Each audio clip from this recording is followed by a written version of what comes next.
afraid that these documents are going to increment, these are going to, in fact, ये फंसाएगी, ये किसी न किसी ऐसे व्यक्ति को फंसाएगी जो आम आदमी पार्टी के चेन में बहुत बड़ा है। और संजय सिंह की गिरफ्तारी पर आज दिल्ली में जोरदार घमासान मचने वाला है। आज आम आदमी पार्टी जहां बीजेपी दफ्तर पर प्रदर्शन की तैयारी कर रही है, तो दिल्ली बीजेपी के भ्रष्टाचार मुक्त दिल्ली के लिए राजघाट पर प्रार्थना करने के लिए भी तैयारी की गई है। कांग्रेस भी इस मुद्दे पर आज प्रेस कॉन्फ्रेंस करने वाली है। इस बीच बीजेपी ने संजय सिंह की गिरफ्तारी के बाद पोस्टर वॉर शुरू कर दिया है।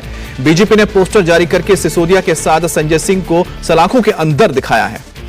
तो यही वो पोस्टर है जिसे रिलीज किया गया है बीजेपी सोशल मीडिया टीम की ओर से, और इसमें लिखा है 2 कैदी और नीचे लिखा है इन तिहाड़ थिएटर्स नाउ। और इस वक्त हमारे साथ भास्कर मिश्रा जुड़ गए हैं संजय सिंह के घर के बाहर से, घर के अंदर ही मौजूद हैं, और साथ ही हमारे साथ अतुल भाटिया जो है इस वक्त ईडी दफ्तर में। भास्कर आपके पास आते हैं, लेकिन उससे पहले अतुल से हम जान लें कि फिलहाल ईडी दफ्तर में क्या माहौल है, क्या चल रहा है। बिल्कुल अमित, देखिए सुबह के 10 बज चुके हैं। कल शाम को संजय सिंह को गिरफ्तार करके ईडी की टीम ईडी मुख्यालय लेकर पहुंची थी, और यहां पर आप देखेंगे किस तरीके से सुरक्षा व्यवस्था की गई है, क्योंकि जब संजय सिंह को उनके घर से नॉर्थ एवेन्यू से लेकर ईडी की टीम निकली थी, तब आम आदमी पार्टी के कई कार्यकर्ता जो है वो उनकी गाड़ी के आगे लेट गए थे। लेकिन अभी आप यहां पर देखेंगे पूरी तरीके से बैरिकेडिंग की गई है, बाकायदा के ही इस ईडी दफ्तर के बाहर जो है वो किसी को आने की इजाजत दी जा रही है, ताकि आम आदमी पार्टी के कार्यकर्ता जो है वो यहां पर ना पहुंच सके। लेकिन राउस एवेन्यू कोर्ट में जो है वो पेशी होनी है संजय सिंह की, उसके साथ में ही आम आदमी पार्टी का जो है वो मुख्यालय है, और पुलिस को कहीं ना कहीं आशंका है कि वहां पर भीड़ जुट सकती है, इसलिए वहां भी सुरक्षा के पुख्ता इंतजाम किए गए हैं। माना जा रहा है अमित कि दोपहर 2 बजे के करीब संजय सिंह को ईडी की टीम यहां से लेकर निकलेगी और फिजिकली उन्हें राउस एवेन्यू कोर्ट में पेश किया जाएगा, जहां पर सभी सबूत जो अभी तक ईडी ने जुटाए हैं, जिनके ऊपर गिरफ्तारी जो है वो संजय सिंह की गई है, वो सभी चीजें जो है वो रिमांड पेपर के अंदर लिखा जाएगा। जज कोर्ट में को बताया जाएगा कि किस आधार पर संजय सिंह की गिरफ्तारी की गई है। कल हमें ईडी के जो सूत्र है उन्होंने ये बताया था कि जो संजय सिंह से दिनेश अरोड़ा के बारे में पूछताछ की गई, किस तरीके से वो उससे मिला, कैसे मनीष सिसोदिया से उसको मिलवाया गया, और उसके बाद केजरीवाल के घर पे भी दिनेश अरोड़ा की मीटिंग कराई गई, लेकिन किसी भी तरीके से जो जवाब है सही तरीके से वो संजय सिंह ने नहीं दिए, इसलिए उनकी कस्टडी में लेकर उनसे पूछताछ करनी जरूरी थी। ईडी मुख्यालय को बताया गया जो भी अहम सबूत मिले, क्योंकि कई मोबाइल फोन और लैपटॉप और कंप्यूटर जो है वो जब्त किए गए थे। इससे पहले विट्ठल भाई पटेल पे जो ऑफिस है संजय सिंह का, वहां भी ईडी ने रेड्स की थी, और जो स्टाफ था संजय सिंह का उनसे पूछताछ की गई थी, और वहां से भी कई अहम डॉक्यूमेंट जो है वो ईडी ने रिकवर किए थे। तो अभी 2 बजे के आसपास जो है वो संजय सिंह को कोर्ट में पेश किया जाएगा। ईडी लंबा रिमांड मांगेगी, सबूत आपने जिक्र किया कि बहुत सारे सबूत जो हैं वो ईडी के हाथ लगे हैं। बहरहाल इन्हीं सबूतों को लेकर अब से थोड़ी देर पहले संबित पात्रा ने भी प्रेस कॉन्फ्रेंस किया था। भास्कर के पास चलते हैं। भास्कर, जिक्र तो यह हो रहा है कि बहुत सारे सबूत मिले, लेकिन वहीं पर अरविंद केजरीवाल कह रहे थे कि कुछ भी हाथ नहीं लगा है ईडी के। आपके पास क्या जानकारी? आप तो घर में गए, दाखिल भी हुए, आपकी बातचीत भी हुई है लोगों से। और देखिए, परिवार के सदस्यों का यह कहना है कि 10 घंटे के करीब जरूर ईडी की टीम यहां पे रही, छानबीन की गई, घर का एक एक कोना देखा गया, तमाम अलमारी, सूटकेस, सब कुछ छान मारा गया। हमने पूछा कि उन्होंने क्या सीज किया है, क्या कुछ लेके गए हैं अपने साथ, तो फैमिली मेंबर्स का ये कहना है कि कुछ भी, कोई डॉक्यूमेंट्स, कोई पेपर उनके हाथ नहीं मिल लगा है। सिर्फ मोबाइल फोन्स वो लेके यहां से गए थे, मोबाइल फोन का सिम निकाल के दे दिया था और मोबाइल फोन वो लेके गए हैं।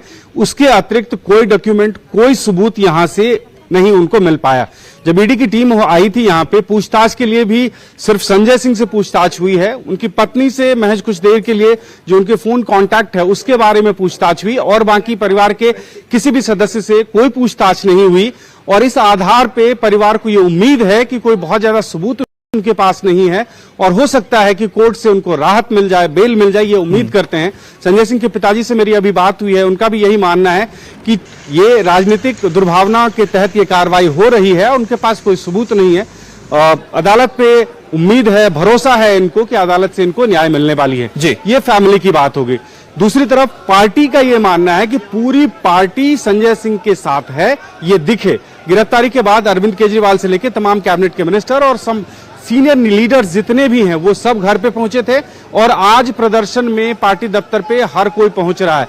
ये सॉलिडारिटी दिखाने का मौका है तमाम पार्टी के कार्यकर्ताओं को भी और नेताओं को भी, और इसके साथ साथ ये एक मैसेज भी है जो अरविंद केजरीवाल ने कल ही एक तरह से लाइन तय कर दी थी कि 15 महीने से कुछ भी ईडी के हाथ नहीं लगा है और शराब घोटाले के नाम पे सिर्फ आम आदमी पार्टी की आवाज को दबाने की कोशिश हो रही है और उसमें संजय सिंह की आवाज सबसे ज्यादा मुखर थी, इसलिए उनके ऊपर में ये कार्रवाई हुई। जी ठीक है, भास्कर और अतुल आप दोनों ही नजर बनाए रखे इस खबर पर, हम आगे आपके पास अपडेट के लिए आएंगे। लेकिन बहरहाल एक बात तो क्लियर है कि जैसे ही जो गवाह है यानी दिनेश अरोड़ा ने अपनी गवाही में नाम लिया संजय सिंह का और बाकी तमाम जो टॉप लीडरशिप का, उसके बाद से ही मुश्किलें बढ़ गई हैं आम आदमी पार्टी के कई टॉप लीडर्स की।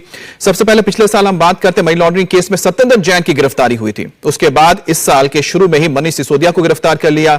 अब संसद में उनके एक मुखर चेहरा रहने वाले यानी कि संजय सिंह, जो लगातार आम आदमी पार्टी के चेहरा बने हुए थे, यानी सड़क से लेकर संसद तक, उनकी गिरफ्तारी हो गई है। अब सवाल यह है कि आम आदमी पार्टी में अगला नंबर किसका है। संजय सिंह ने अपनी गिरफ्तारी से पहले बयान रिकॉर्ड किया है, इसमें संजय सिंह ने कहा है कि उन्हें मरना मंजूर है लेकिन डरना नहीं।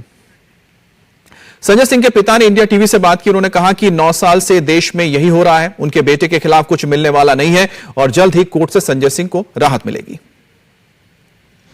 हमारे साथ संजय सिंह के पिताजी हैं, इनसे बात करते हैं। सर, किस तरह से देखते हैं, जैसे गिरफ्तारी हुई है संजय जी की, कल 10 घंटे से ज्यादा ईडी की टीम आपके घर पे रही, फिर उसके बाद गिरफ्तार करके लेगी, क्या नजर आ रहा है आपको इसमें? अब इस पर क्या टिप्पणी करूं? और पिछले 9 सालों के शासन में इसी तरह के काम देश में हो रहे हैं और यह अति घमंड का एक कुत्सित प्रयास था। रह गई परिवार की, परिवार हमारा इतना कमजोर क्षेत्र का नहीं है कि इससे भयभीत हो, और जब से दुनिया कायम है हर साधु के साथ शैतान लगा है और वो इस जमाने में भी लगा है। ये तो कलयुग है, ये कोई घबराने की बात नहीं है।